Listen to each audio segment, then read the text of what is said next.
This is the Final Word Daily, a new season of dailies. England and New Zealand is the series. It started at Lord's, day one today. Jeff Lemon coming to you all the way from Canada. Adam Collins is not here today because he has a prior engagement. But we have at Lord's itself, standing on the hallowed turf, Daniel Norcross, who is going to tell you all about a busy day's play in the space of 30 seconds or less.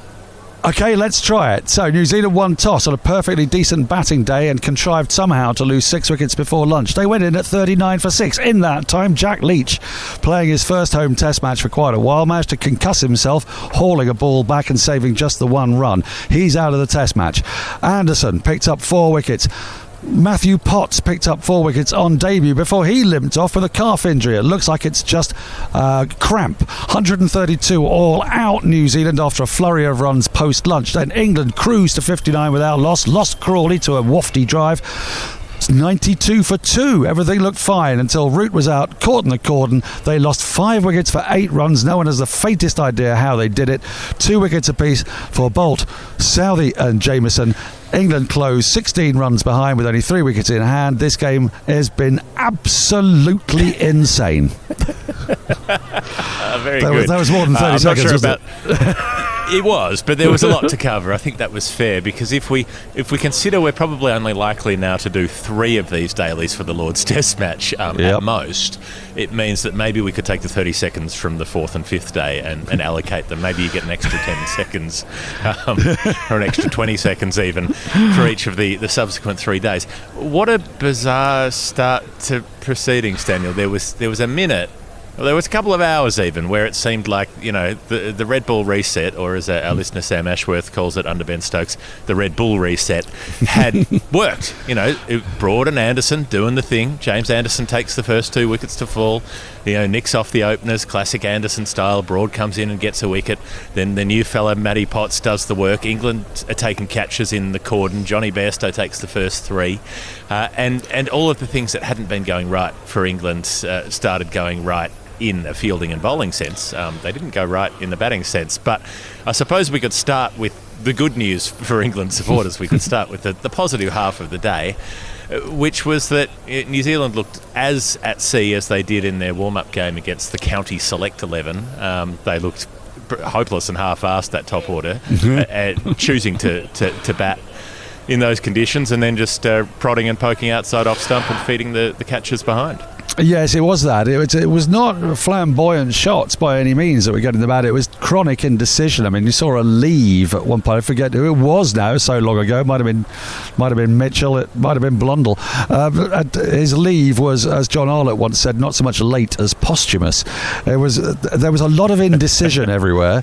There was some very good bowling. I mean, it's good, tight test match bowling. You expect that from the likes of Broad and Anderson. Perhaps didn't expect it from Matthew Potts, who bowled a very controlled line and length and got the ball to jag a little bit up the hill. But it wasn't.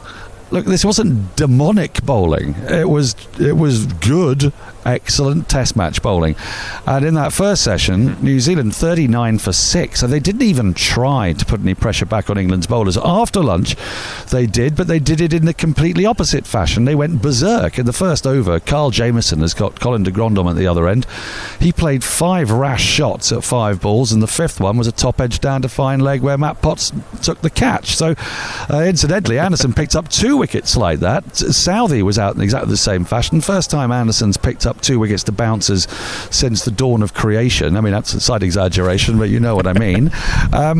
It was impossible really to fathom. It was as if neither side trusted their defensive techniques. In England's case, they'd had much less excuse because all their batters had had plenty of time at the crease playing in the county championship. For New Zealand, I felt some sympathy because they've had very little time to acclimatise. Trent Boult had so little time to acclimatise. He arrived in the country on Monday and he's playing by Thursday.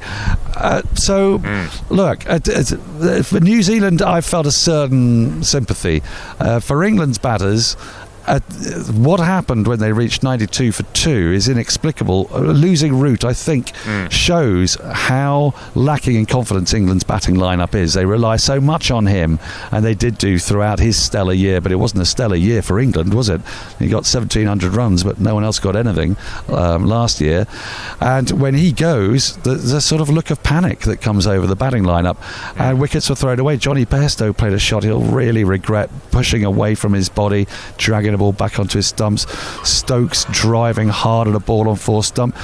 Ollie Pope, who looked like he'd cured his ills, knew which balls to leave, and then just got drawn at one from Jameson, who did bowl very well. These are 2 good bowling lineups, so you might expect batters to struggle. It was the extent to which they struggled has bemused us all. Let's dial it back to the start there. Anderson and Broad with the ball in hand. Even that's been a talking point over the last 6 or 8 months with the way that they were used and not used by Chris Silverwood, not being taken to the Caribbean on that tour, being reinstated by Brendan McCullum as the new coach and Stokes as the new captain, and then Anderson doing the business right away. Just that nagging line that he bowls, so that little bit of movement and drawing players into shots, getting those early couple of edges, Broad getting the one as well. And as you said, that was the thing I noticed about Matthew Potts as well, was the ability to get the ball to go up the hill. He had the one that went away a little bit down the hill from to Kane Williamson to pick up his first wicket in Test cricket. And, I mean, quite the tale it is, with about 53 England medium-fast bowlers having gone down injured since the start of the county season. Potts was the last one left standing. He's taken a stack of wickets. It is an extraordinary story, isn't it? And when he walked off, Jeff, we thought, no, you're joking. I mean, he bowled an 8-over spell before lunch, yes, but he was at the top of his mark, and he had Trent Boult to bowl at to pick up his 5th wicket and get onto the honours board on debut. Yeah, I think it conceded 12 runs. He could have had 5 for 12 there, because Boult was just swinging from the hip. And so when he walked off, it was like, oh, crikey, it's got to be bad.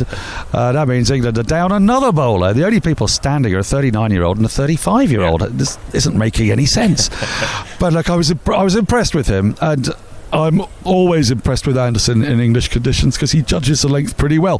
We found out, though, today that England's bowling in that first session was fuller than it has been again since the dawn of creation, since Anderson and Broad have played together, which is slightly ironic given there was a sense that Joe Root had called for his senior bowlers to bowl a bit of a fuller length, and the moment Ben Stokes is captain, then they sort of do. I'm sure that is not a coincidence. I think they just assessed the conditions here at Lord's and realised a fuller length was called for, but it was very effective. Broad bowled well and he picked up just the 1 wicket.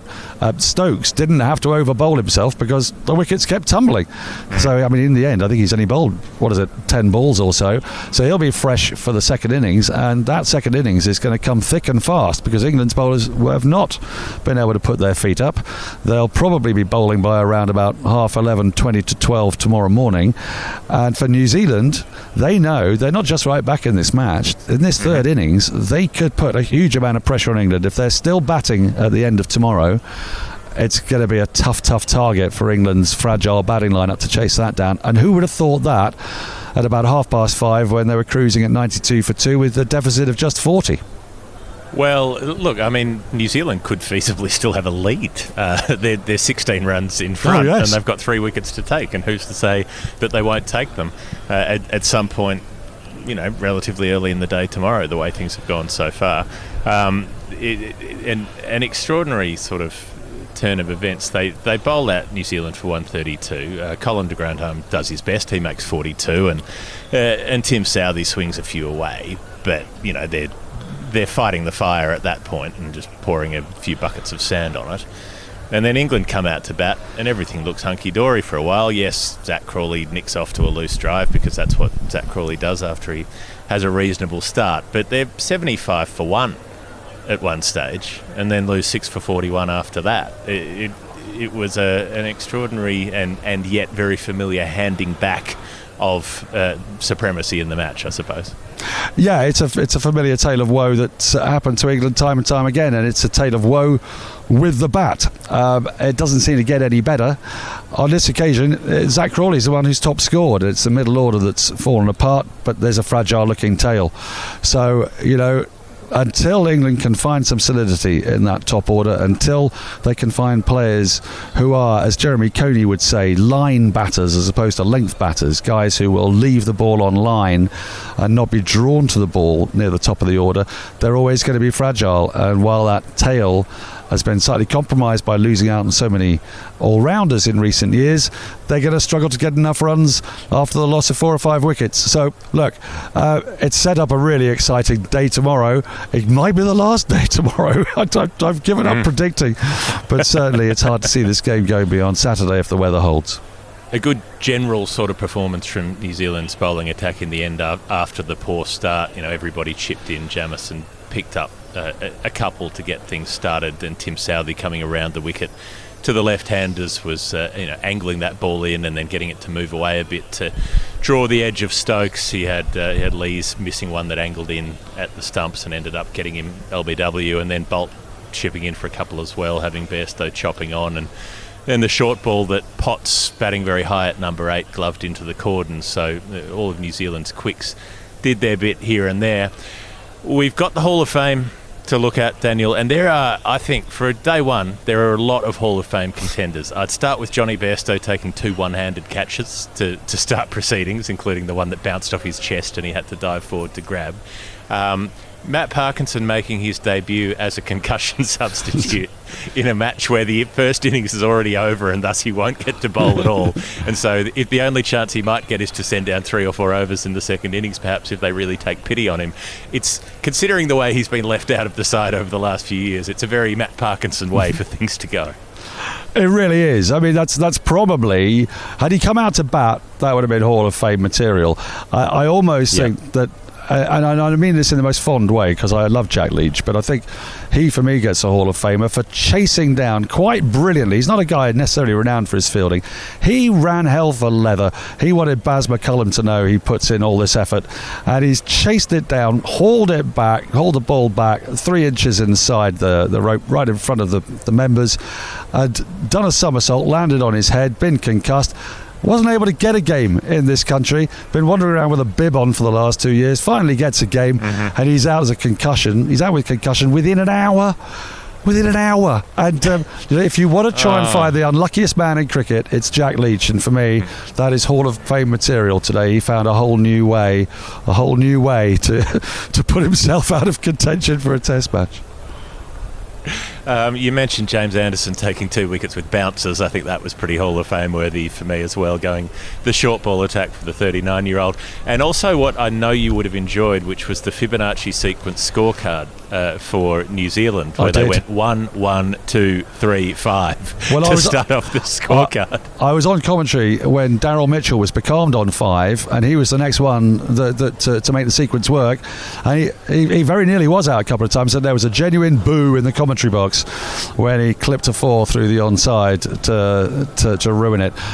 He did get 13 in the end, which would have been the number 6's sequence. So there was a lot of Fibonacci going on. We enjoyed that a lot today. All right, I think we can wrap up a busy day one there. This has been the Final Word Daily on the Bad Producer Podcast Network. If you like what we're doing, patreon.com/thefinalword. You can support the show. And we'll be back on day 2 with me, and Adam Collins will return by then. The Test match may be over at the end of day 2. Who knows? Goodbye.